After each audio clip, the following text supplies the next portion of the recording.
ॐ भूर्भुवः स्वः तत्सवितुर्वरेण्यं भर्गो देवस्य धीमहि धियो यो नः प्रचोदयात्। प्रज्ञापुत्रों, बेटियों और प्रज्ञा परिजनों, शिवाजी के पिताजी मुस्लिम शासन के वेतनभोगी कर्मचारी थे। यह उनकी माता जीजाबाई के संस्कार थे जिनने शिवाजी को महान बनाया। हमीर देव के पिता में सभी सामंतवादी कुसंस्कार थे, पर उन्हें ऐतिहासिक व्यक्तित्व मिला। इसमें उनकी मां की भूमिका प्रमुख थी। जगतगुरु शंकराचार्य सन्यासी पीछे बने। पहले उनकी मनोभूमि के आध्यात्मिकीकरण की प्रक्रिया माता के अंक में ही पूरी हुई थी।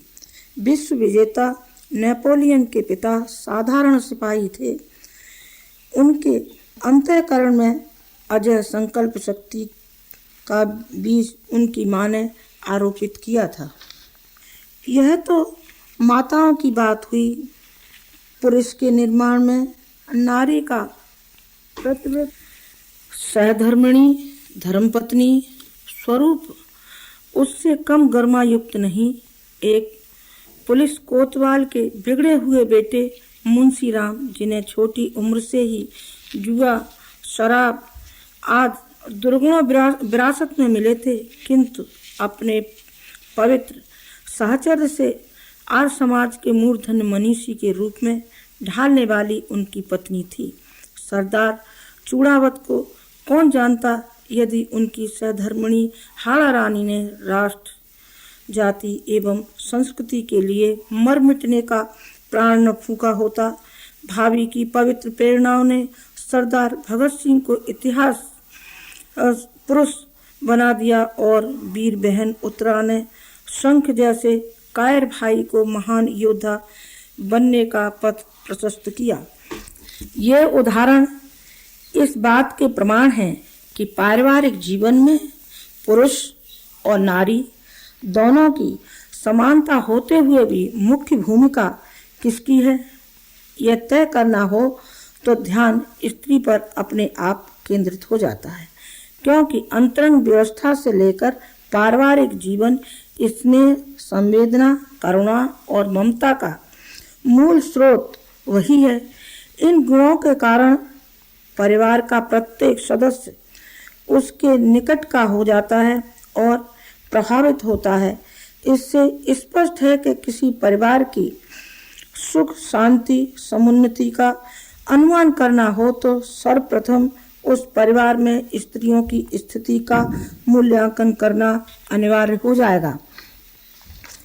स्त्रियां अनपढ़, अनगढ़ और असभ्य हों तो उनके बालकों से कोई भी शिष्ट, सुसंस्कृत व्यवहार करने की आशा नहीं कर सकता। इसलिए प्राचीन काल से ही हमारे देश में नारी को सद्गृहिणी के रूप में प्रतिष्ठा मिल सकी थी और उसके स्वरूप को स्थिर बनाए रखने के लिए शिक्षा, सुसंस्कारता और जीवन के प्रत्येक क्षेत्र में वरिष्ठता प्रदान की गई है।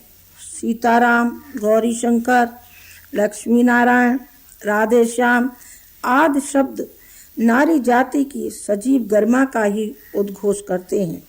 प्रत्येक नाम के पहले देवियों का नाम जोड़कर देवता का नाम स्मरण किया जाता है। माता, पुत्री, बहन, भाभी, चाची, दादी आदि सभी रिश्ते नारी की गरिमा का ही अर्थबोध कराते हैं। ये सभी पारिवारिक जीवन में प्रत्येक सदस्य को अपने स्तर से प्रभावित करते हैं। इसलिए एक का भी कुसंस्कारी, अशिक्षित, अनपढ़ और विग्रह प्रिय होना सारे कुटुंब की शांति व्यवस्था को डुबा ले जाता है। इसलिए परिवार संस्था को सर्वजनीन सुख, शांति के शाश्वत आधार के रूप में खड़ा करना है तो उसके प्रमुख घटक नारी को सभ्य, सुशिक्षित और सुसंस्कारवान बनाने की प्रक्रिया का शुभारंभ करना सर्वोत्तम उपाय सूझ पड़ता है।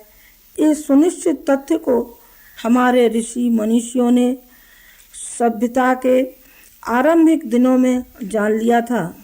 एक समय था जब नारी जाति की विशेषता को पूरी तरह समझा गया था। जहाँ नारी का सम्मान होता है वहाँ देवता निवास करते हैं।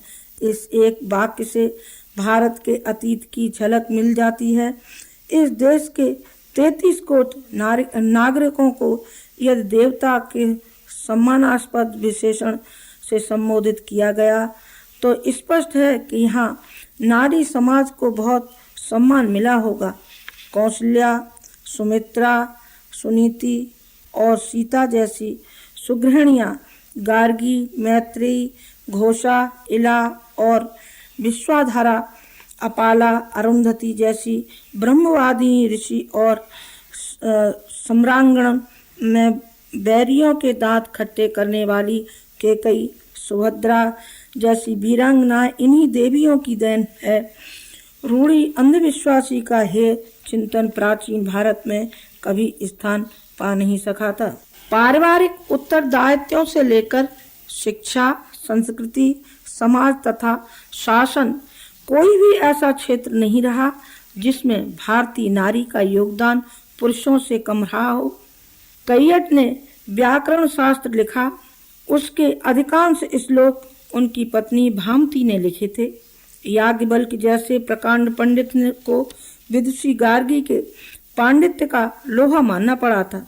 ब्रह्मा जी ने एक बार बड़ा यज्ञ आयोजित किया, उसके आचार्य का पद मनु महाराज को संभालना था। मनु अस्वस्थ हो गए। प्रश्न उठ खड़ा हुआ, अब इस यज्ञ का संचालन कौन करे? उस समय सारे विद्वानों ने एक स्वर से मनु की पुत्री इला को प्रमुख आचार्य घोषित किया। उन्हीं ने इतना बड़ा यज्ञ संपन्न कराया। महर्षि कर्ण के आश्रम में पली और पढ़ी शकुंतला ने न केवल भरत जैसे प्रतापी बालक को जन्म दिया, अपितु कठिन समय में भी प्रावलंबन स्वीकार नहीं किया। जंगल में रही, तब अपनी आजीविका और बालक भरत की शिक्षा दीक्षा का भार स्वयं उठाया और वापस लौटी तो राजा दुष्यंत का सारा राजकाज वही संभालती रही। एक और नारी का यह वर्चस्व प्रधान जीवन तो दूसरी ओर आज की धार्मिक प्रतिगामिता जिसने नारी जीवन को अछूत की श्रेणी में लापटका, उसके आत्म विकास के सारे अधिकार छीन लिए। इस स्थिति से नारी को उबारे बिना भावी पीढ़ी का निर्माण संभव नहीं। मध्य युग भारतीय नारी के अपमान और पतन का इतिहास है। अशिक्षा, बाल विवाह, पर्दा प्रथा, दहेज आदि जैसे अंधविश्वास जनित बंधनों ने इस तरह जकड़ा कि इन दिनों इसकी स्थिति अर्धमूर्छित और मृतक जैसी हो रही है। स्वतंत्रता के 37 वर्ष बाद भी नारी के स्तर में कोई विशेष परिवर्तन नहीं आया। शिक्षा के क्षेत्र में थोड़ी प्रगति देखने को मिली तो अवश्य, पर उसी अनुपात से दहेज की मांग बढ़ जाने की समस्या ने उनके भविष्य पर जबरदस्त प्रश्न चिन्ह लगा दिया कि बच्चियों को ऊंची शिक्षा दिलाई जाए अथवा नहीं। भारतीय समाज की प्रगति में ये प्रश्न अहम महत्व रखता है। उसे सुलझाया न गया तो परिवार नार की यंत्रणाओं में दिन गुजारते रहेंगे। विग्रह, कुसंस्कारता और पराभव का अभिशाप आगे आने वाली पीढ़ियों को भुगतना पड़ेगा।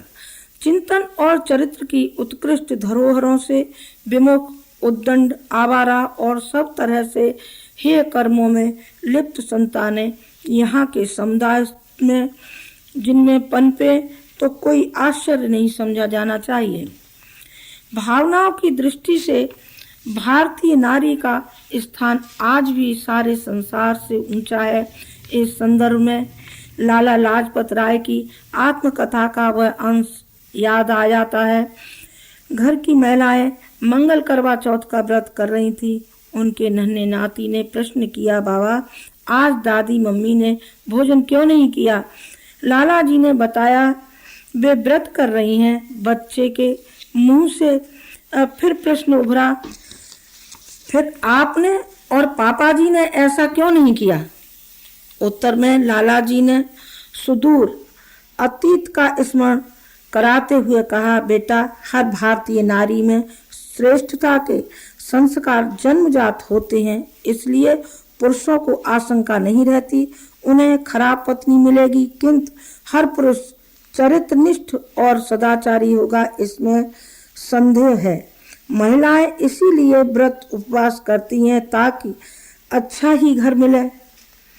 परिवार निर्माण के महान उत्तरदायित्व को पूरा करने के लिए नारी की योग्यता, शारीरिक और मानसिक क्षमता विकसित करने की आवश्यकता है।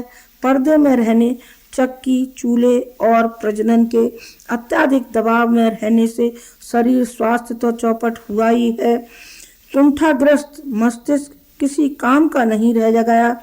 फिर श्रेष्ठ संतति की आशा कैसे की जा सकती है? ऐसी स्थिति में शिक्षा, स्वास्थ्य, स्वावलंबन, सुसंस्कारता के प्रबल समर्थन द्वारा ही अपंगता के इस कलंक को छुड़ाया जा सकता है। प्रत्येक भावनाशील सदग्रस्त नारी जीवन की इन अभिन्न चार आवश्यकताओं की परिपूर्ति में जुट पड़े तो देखते देखते परिवार का एक अच्छा स्वरूप उभर कर सामने आएगा। फिर सुख और समृद्धि भी सच्चे अर्थों में प्राप्त हो सकेगी। अल्पवयस्क बालिकाओं के पाणी ग्रहण संस्कार का समाज में औचित्य नहीं रहा। विदेशी आक्रांताओं से शील धर्म की रक्षा हेतु मध्यकाल में यह परंपरा पनपी। 11 वर्ष की कन्याओं के विवाह को तत्कालीन धर्माचार्यों ने भी मान्यता प्रदान की। संकट की घड़ी से में लिया गया निर्णय हमेशा के लिए पत्थर की लीक बन जाए, यह शोभनीय नहीं है और न ऐसी अनुमति शास्त्र देते हैं। बाल विवाहों के दुष्परिणाम कितने घातक निकलते हैं, इसका खुला दस्तावेज मद्रास की लेडी डॉक्टर मिस मेयो की पुस्तक नरभक्षी बकासुर पढ़ लेने से बात पूरी तरह से समझ में आ जाती है। भले ही यह परंपरा कभी श्रेष्ठ ठहराई गई हो, पर आज उपयोगिता न रहने पर उसे त्याग देना नीति और धर्म के सर्वथा अनुकूल बात होगी। नारी जीवन की यह करुणाजनक स्थिति अपने ऋषि वंशजों से पूछती है, क्या सचमुच हमारे पितामह इतने निर्मम रहे होंगे? कन्या को करुणा और वात्सल्य की स्नेह मूर्ति समझने वाले भारतीय समाज ने समय समय पर इन घातक कुप्रथाओं को स्वयं परिशोधन किया है। ऋषि दयानंद जैसे विचारकों ने बार बार इस ओर ध्यान आकृष्ट किया, किंतु पोंगापंथी श्रद्धालु समाज को विवेकशीलता की देरी तक पहुंचने दे तब तो कुछ बात बने। इसका स्पष्ट निर्देश स्मृतिकार मनु महाराज ने किया था। हमें खेद है कि उसी बुद्धिजीवी मनीषी परंपरा के धर्माचार मध्य युग की अंध चलन की ही लकीर पीट रहे हैं। इससे न भला व्यक्ति का और न समाज का और न राष्ट्र जाति संस्कृति का। आज देश स्वाधीन है, जनसंख्या का आध्यात्मिक दबाव भी है, अतएव अल्पवयस्क बालकों के विवाह का कोई औचित्य नहीं बैठता।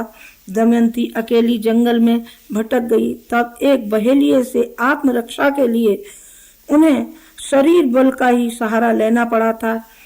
हमीर देव की माता तो अभाय थी। एक राजकुमार उन्हें रस्सी फेंककर पटकना चाह रहा था, पर उनने रस्सी जोर से खींची तो राजकुमार धरती पर आ पड़ा और उसने अपनी हार मान ली और हाथ जोड़ करके उससे प्रार्थना करने लगे। हमारी बच्चियों का स्वास्थ्य इस दृष्टि से भी आवश्यक है और स्वस्थ संतति की दृष्टि से भी बालिकाओं को सबल और समर्थ बनाने की दृष्टि से खेलकूद, व्यायाम आदि पर भी उतना ही महत्व दिया जाए जितना बालकों पर। एक की भी उपेक्षा समूचे समाज की दुर्गति का कारण बनेगी। सफाई भी स्वास्थ्य का ही अंग है, इस बात को तो महिलाएं भी समझें। बनावटी फैशन परस्ती जेवरों और श्रृंगार प्रसाधनों में सिवाय बर्बादी के और कुछ नहीं। इन सब से स्वास्थ्य तो चौपट होता ही है, घर की अर्थव्यवस्था पर भी प्रतिकूल प्रभाव पड़ता है। सौंदर्य के लिए स्वास्थ्य और स्वच्छता, ये दो उपादान पर्याप्त हैं। वेशभूषा साधारण हो पर स्वच्छ हो तो वह बनावटी श्रृंगार की अपेक्षा अधिक उत्तम होगी। इससे अनेक दुर्घटनाओं से बचाव का लाभ तो अनायास ही मिल जाता है। गृहस्थ जीवन की गाड़ी सुविधा से आगे बढ़ती है। अश्लील आचरण की शुरुआत पुरुष करे अथवा न करे, पर इससे उत्पीड़ित नारी को अब विलंब नहीं करना चाहिए, स्वयं आगे बढ़ेगी तब पुरुष भी प्रेरणा पाएंगे, सभ्यता एक सीढ़ी और ऊपर चढ़ेगी। शिक्षा नारी जीवन के उत्कर्ष की दूसरी बड़ी आवश्यकता है। जरूरी नहीं कि वह स्कूली और आधुनिक ही हो। विचारशील होने के लिए जिस शिक्षा और आवश्यकता होती है वह स्कूल की पुस्तकों से पूरा हो भी नहीं पाएगी। आजकल तो उससे भ्रमित करने वाले अंश अधिक हैं। शिक्षा का अर्थ है मानवीय गरिमा का बोध। प्रारंभिक ज्ञान तो विद्यालय में कराया जा सकता है, पर उच्च शिक्षा के लिए विद्यालय आवश्यक नहीं। उसके लिए जीवन को ऊंचा उठाने वाले साहित्य की नारियों को भी उतनी आवश्यकता है जितनी किसी पुरुष को। उसके लिए उपयुक्त व्यवस्था अभिभावकों को करनी चाहिए। इसकी परिपूर्ति के लिए साहित्य की रचना की ओर और प्रसार की ओर हमारा ध्यान हमेशा बना रहा है। अनपढ़ और प्रौढ़ महिलाओं की शिक्षा की देखभाल करना प्रत्येक गृहस्थ का आवश्यक कर्तव्य है। अपने साथी और सहयोगियों का बौद्धिक स्तर बढ़ाने में रुचि लेना नारी जीवन और समाज की बहुत बड़ी सेवा है। परिवार को ऊंचा उठाने बालकों की अधिक अच्छी देखभाल, 2 लाभ इस सेवा साधना से हाथों हाथ प्राप्त हो जा सकते हैं। इसमें महिलाएं भी पीछे न रहें। शिक्षित महिलाएं तो अग्रणी भूमिका निभा सकती हैं। कमला हास्पेट और शिव देवी शास्त्री जैसी समाज सेवी देवियां अपने प्रज्ञा परिवार के बीच से निकले और अनपढ़ महिलाओं को साक्षर बनाने के लिए थोड़ा भी समय निकालें तो यह अपने तरीके की एक महान सेवा होगी। जन समर्थन, जन सहयोग की कमी नहीं पड़ेगी। सुसंस्कारता का महत्व शिक्षा से भी बढ़ा चढ़ा है। माँ के संस्कार अच्छे हों और शैक्षणिक योग्यता कम भी हो तो काम आसानी से चल सकता है। प्राचीन काल में भारतीय परिवारों में षोडश संस्कारों की, बलवैश्य की तथा कथा कहानियों की परंपरा पूरे उभार पर थी। पहली रोटी गोग्रास बच्चे में परमार्थ भावना का बीजारोपण करती है। बलवैश्य से देवत्व के प्रति समर्पण का पाठ पढ़ाया जाता है। षोडश संस्कार बाल मनोविज्ञान का अति उच्च स्तरीय निर्धारण कहा जा सकता है। सड़क के हर मोड़ पर, चौराहे पर दिशा निर्देश के पट या बोर्ड लगे होते हैं ताकि यात्रियों और वाहनों का निर्धारित दिशा की राह पकड़ने की सुविधा हो। संस्कारों को इसी तरह का उच्च कोटि का मार्गदर्शन समझना चाहिए, बल्कि इससे अनेक गुना श्रेष्ठ विद्या मनुष्य जीवन के प्रत्येक नाजुक मोड़ पर उनका प्रकाश मिलता है। बालक का ध्यान विचारों की ओर मोड़ने के लिए चूड़ाकर्म शिक्षा के महत्व को बतलाने के लिए समझ विकसित होते ही विद्यारंभ किशोरावस्था के भटकावों से बचाने के लिए प्रतिबंधन अर्थात यज्ञोपवीत संस्कार पारिवारिक वातावरण में कितने उपयोगी थे, इससे आज भी स्पष्ट देखा जा सकता है। ये कार्य घर की महिलाओं के जुम्मे ही रहे हैं। जीवन के मूल उद्देश्य की ओर सतत जागरूक रखने वाली इन श्रद्धा शक्ति परंपराओं पोषण देना ही चाहिए। परिवार का हर घटक चाहे वह पुरुष हो या स्त्री थोड़ी सी भी सावधानी बरते तो आशा की किरणों को छलकते देर नहीं लगेगी। नारी जीवन का पतन यथार्थ में परावलंबन से हुआ। पुरुष कमाई करता है इसलिए वह वरिष्ठ है और स्त्री उसकी आश्रिता। इस मान्यता ने नारी जाति का बहुत अहित किया है। स्त्री की भावना मूलक बनावट और कोमल देहष्टि के कारण किसी समय उपार्जन जैसा कठोर कार्य पुरुषों ने अपने कंधों पर जुटाया था और गृह व्यवस्था नारी को सौंपी थी। पीछे मूल आदर्श तो द्रोहित हो गया और परंपरा ने नारी जीवन को लूला लंगड़ा कर दिया। नारी को दासी मानने, उसे प्रताड़ित करने और दहेज जैसी विकृतियों की जड़ भी यहीं से फैली। पहले तो विधवा हो जाने या पति द्वारा प्रतिक्त कर देने के बाद भी पिता, भाई अथवा परिवार का कोई समझदार व्यक्ति उन्हें पूरे सम्मान के साथ अपने साथ रखकर जीवन निर्वाह को कठिन होने से बचा लेता था। पर आज जब पारिवारिक परिवेश से स्वार्थपरायणता, संकीर्णता ने अड्डा जमाया है, तब स्त्रियों का स्वावलंबन की ओर झुकना बहुत आवश्यक हो गया।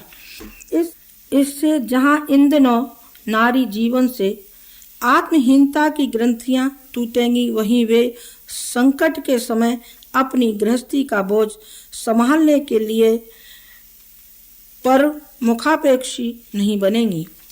श्रेष्ठ स्वाभिमानी संतति और सुखी परिवार के लिए नारी जीवन का यह चतुर्मुखी विकास आज की सर्वोपरि आवश्यकता है। इसे प्रत्येक प्रज्ञा परिजन, प्रत्येक भारतीय को गंभीरता पूर्वक अनुभव करना चाहिए।